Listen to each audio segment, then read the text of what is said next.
days. And so that probably means you're standing there in front of the grill going, what the heck is going on? So we got Chef Dad with the answers. Thanks for coming in. My pleasure. On your Memorial Day weekend. So we got some viewer emails. You guys are so good about sending in your questions. I'm glad to know I'm not the only one who's lost in the kitchen. So my friend Steve says, what is the best way to cook a 2-inch thick tenderloin if I want medium rare? I always seem to get the meat a little bit overcooked on the outside and then it's rare on the inside. Yeah, and I'll tell you what, Steve, there's a couple of things you can do to get a much more even cooking on a real thick tenderloin. The first thing you want to do is take your meat out of the fridge 2 hours before you actually cook the meat. The closer it comes to room temperature, I don't mean put it outside, but room temperature in the kitchen covered, let it come closer to room temperature. That'll help a lot because then you don't have an inside that's at 36, 38 degrees. It'll get closer to 50, 60, and that'll make it easier to cook all the way through. And you can also butterfly the meat.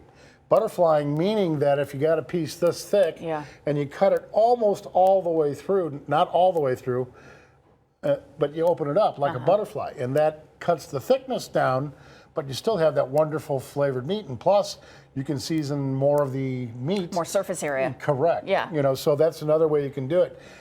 Just don't use a high heat because you can do that to sear it, but if the high heat's going to cook the outside real quick, and you're going to get the rainbow effect. You're going to get brown and then red. It's a smorgasbord. Exactly. It's everything you want. Yes, and some that you don't.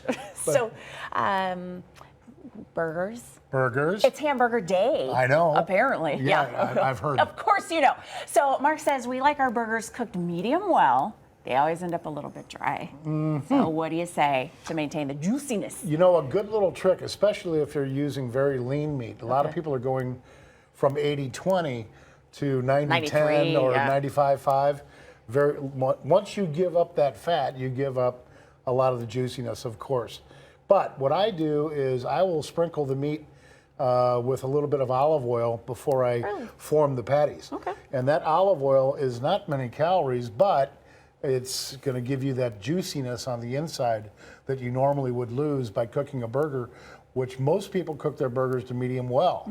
And obviously, the more you cook the meat, the more it's going to dry out. But add a little olive oil. That will stay in the meat and help you get that. Keep you out of the hockey puck territory. Correct.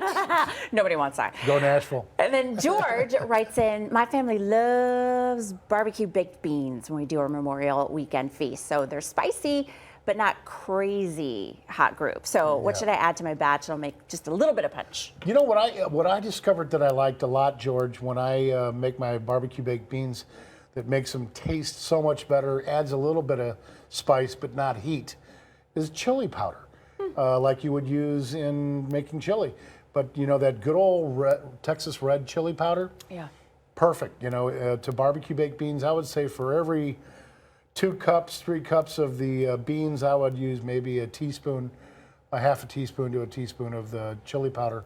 You'll love it. Okay. And then at the end, you say, I think you've had enough. I think you've had about enough.